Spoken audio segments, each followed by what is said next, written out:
have realized, and many of us have, that if you want something out of life, if you want to change yourself, if you want to acquire something, if there's some goal that you want to reach, that is really not easy as some people will make us feel.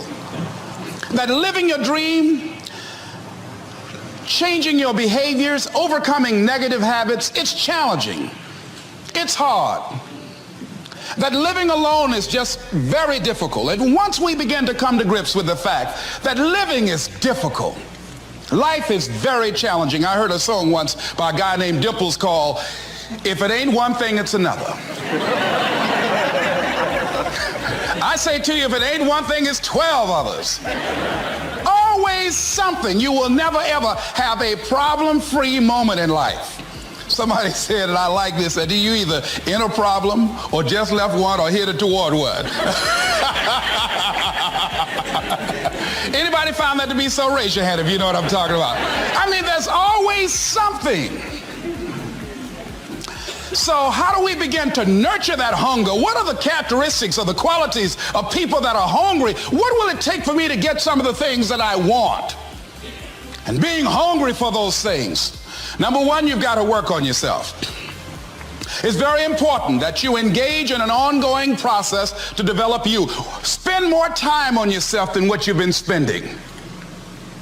It's very important. You owe that to yourself. I was reading a book by Og Mandino called The University of Success. Read one line, gave me a chill. I didn't have to read anything else in the book. He said, many of us never realize our greatness because we become sidetracked by secondary activity. We spread ourselves too thin, don't know how to say no. And we find ourselves doing all kinds of things and never ever have time to do those things that we need to do to work on ourselves. And then there goes a second, there goes another second, there goes another second, and we can't stop and hold time. And before you know it, you wake up one day and you're behind in your dreams and your bills.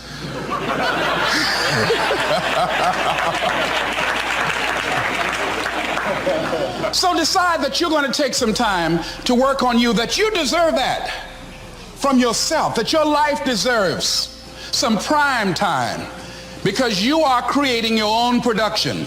As Michael Todd would say, you are the star of your show. You are the director. You're writing the script. And you will determine whether your life is a smash office hit or flop. You determine that. Working on yourself, talking to yourself. That's so very important. Overcoming the negative conversation, that inner dialogue that's going on all the time, even when you don't want it to be there. You can't stop yourself right now from thinking. You can't do it. It's going on. And so learning how to empower yourself, part of doing that is standing up to yourself. You've got to stand up inside yourself sometimes and say, shut up! You've got to do this. I was going to give a presentation, and this voice inside of me saying, you can't do this. You don't have everything it takes. Shut up!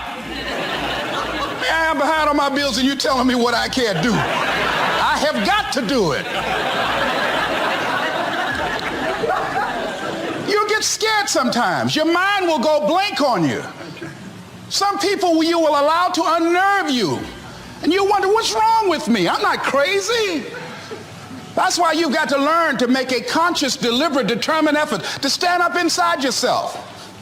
Working on yourself, watching that inner dialogue, it will determine the quality of your life. I don't believe this. I know this. I've had a challenge of losing weight. I'm walking through the airport, this voice say, why don't you have some M&M peanuts? No!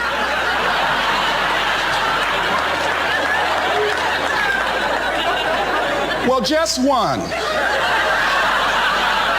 Then after you eat that, you might as well have a Snicker now, you sucker. I mean, it's challenging. My mother fixed the kind of sweet potato pie you can't eat with your shoes on. Have to take your shoes off so you can wiggle your toes. It sticks on my fingers. It says, eat it. One little bite won't hurt. That voice, constantly. Little demons from Colonel Sanders driving my car in there. I had to say, no. I'll diet tomorrow. I saw a skinny man get hit by a truck. Had he had a little bit more weight, he might have lived, you know. Some of you know what I'm talking about. Raise your hand if you know that. That voice is awesome. So you have got to stand up to that voice. When you're working on something you want to achieve, you have got to stand up to that voice.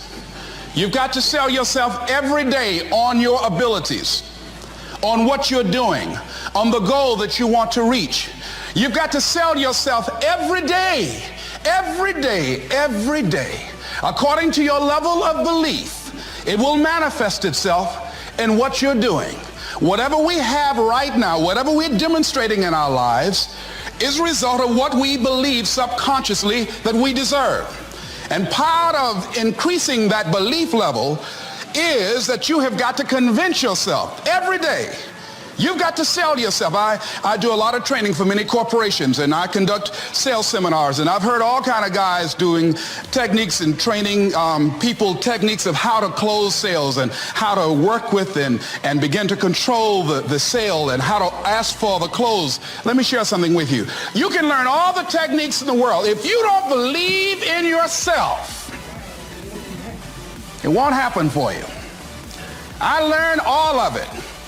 So that's why I do a training called Focus on the Seller. You've got to focus on you.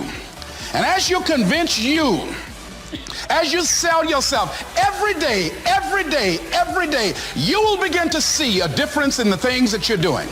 Selling yourself on your ability to perform a job, to achieve a certain objective. Telling yourself every day, here I go again. And I got what it takes. This is my day, and nothing out here is going to stop me. And when you go out there, life say, come over here. Say it again. Well, I'll be back tomorrow. That brings me to the next thing. It takes courage to act. Part of being hungry when you've been defeated, it takes courage to start over again. I used to do door-to-door sales, and I was working with another friend of mine, and door-to-door sales, I mean, it's punishing. It's cruel and unusual punishment. And I was a little boy knocking on the door. Hello, would you like to buy a nice working television set? No money down? No! Bam! They slammed the door in your face. And the friend of mine that was working with me, they slammed the door in his face, and I looked back, and he was going to the car. He said, I can't do this. And he sat down in the car, and he said, you go ahead, I'll be here when you get back. Now, he had a mother and father to take care of him. My mother was ill. I am adopted. I was hungry. I had to go on. I learned something about myself. That when you step into your fears, somebody said, it was Winston Churchill, he said that courage is going from failure to failure without losing enthusiasm. When you step into your fears and continue to push yourself to go on, something happens for you. It will enable you to transcend yourself. I went to the next store. You like to buy a nice working television? No! Bam! Went to the next one. No! Bam! After a while, I no longer took it personal.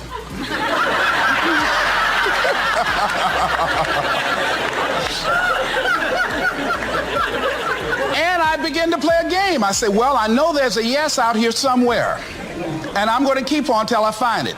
And I'm not going home until I do. And I continued to knock on doors.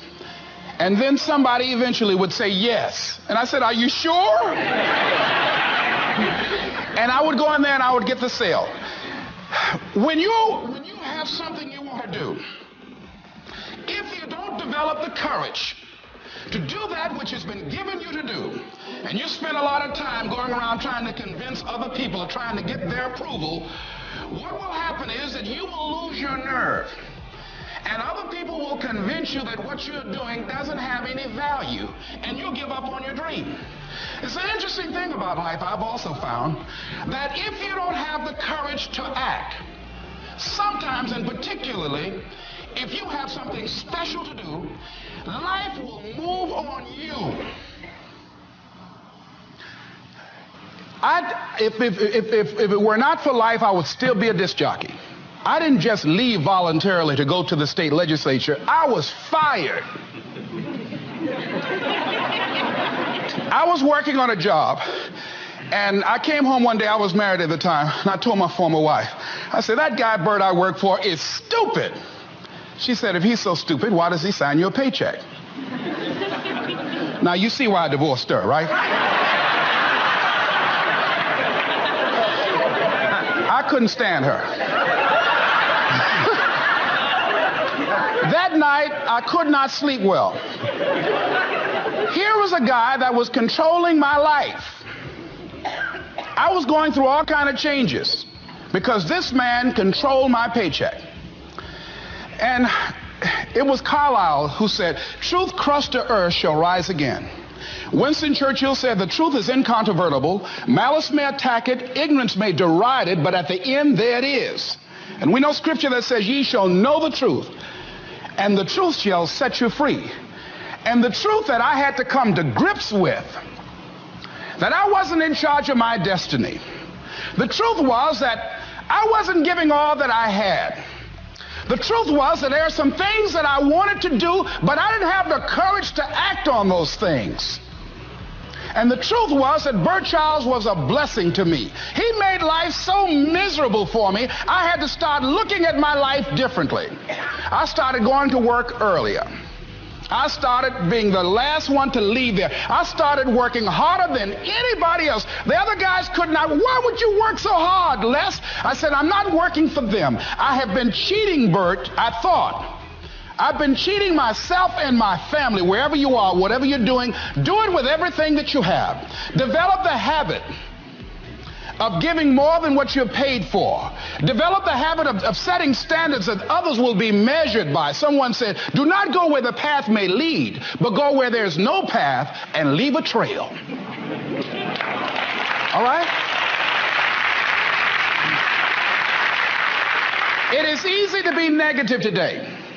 It is easy to have low morale today. I was at a corporation and they're going through downsizing and going to lay off some 1,500 people over the next few weeks. It's very depressing there. And those people that stay there 9 times out of 10, they're just going to do just enough to keep from getting fired. Anybody can do that. But if you can begin to harness yourself and say that where I am, I'm going to do the best I can with what I got, because that is an expression of who I am. If you get into the habit of just being mediocre, it will become a part of your consciousness. If you get in the habit of giving less than what you have it within you to give, it will begin to reflect itself in your personality. It will begin to damage you psychologically. And you don't want to be a part of that kind of self-destructive behavior. And so you want to set some high standards for yourself. The next thing, part of what feeds that hunger, you've got to develop a sense of urgency. Aurelia said, stop living your life like you have 1,000 years to live. In life, you're either here today and you're gone today. If there's something that you want to do and you can't do it all at one time, do just a little bit of it. I like what Robert Schuller says. He said, by the yard it's hard, but inch by inch, anything is a cinch. Do just a little bit of it. A friend of mine, Bobby Kerr, used to be a roommate. Bobby wanted to go into the area of public relations. He loved working with the public. Young lady he wanted to marry named Clarice. Bobby was a great procrastinator. Pretty soon the job where Bobby worked, they transferred him to another location. He went out to celebrate with the people on that new job site. And Bobby suffered a massive heart attack and died. Bobby didn't drink and didn't smoke, was under 40, and he died. Ask your question, how much time do you have left? How much time do you have left? When you start thinking about that, we don't know. We don't know. Bobby took all the greatness and all of the talent and all of his abilities to his grave with him. One of the things he could have put in parenthesis under his name, he didn't use all his stuff. And most of us do that. Most of us don't use the stuff that we have brought into the universe. And we want to make a conscious, deliberate, determined effort to start living life with a sense of urgency and using what we've got. using ourselves up, sharing what we brought into the universe to share. Because if we don't, nobody else will. Stop wasting valuable time, knowing that if we begin to live our lives as if each day were our last, our lives will take on a whole new meaning. It take on a whole new expression, valuing each moment that we are blessed with. The next thing that begins to nurture that hunger, honor yourself as your word. Don't give your word out lightly. When you throw your word out there and you don't honor it, it makes a statement about you. If you decide to maintain a sense of integrity with yourself, that if I speak it, I'm going to live it. It's who I am. And I'm going to be very cautious in how I give my word to others, and most of all with the commitments that I make to myself, because I want my life to reflect my words and honoring who I am and what I express. Another challenging area in terms of nurturing and developing that hunger in yourself is learning the art of becoming single-minded, learning how to concentrate, learning how to focus in. And you'll be surprised at the things that you're able to do. When you learn how to block things out, when you learn how to keep thine eyes single, you'll be surprised at the ideas that will come to you, of the people that you'll be able to attract, of the opportunities that you'll be able to see. You'll begin to see things that have been standing there looking you in the face and say, I can't believe this has been here all this time. Here's a habit that I do. Maybe it might be of some value to you. I get up in the morning and I start writing what great ideas that I can think of today that can improve me and that will enable me to reach my goal. And I just let my mind flow. Sometimes I write 15, 20 ideas. Some days it's more difficult than others. One idea can change your life. One idea can turn your life around. Deciding that you're going to focus to develop your skills. A guy was the new owner of a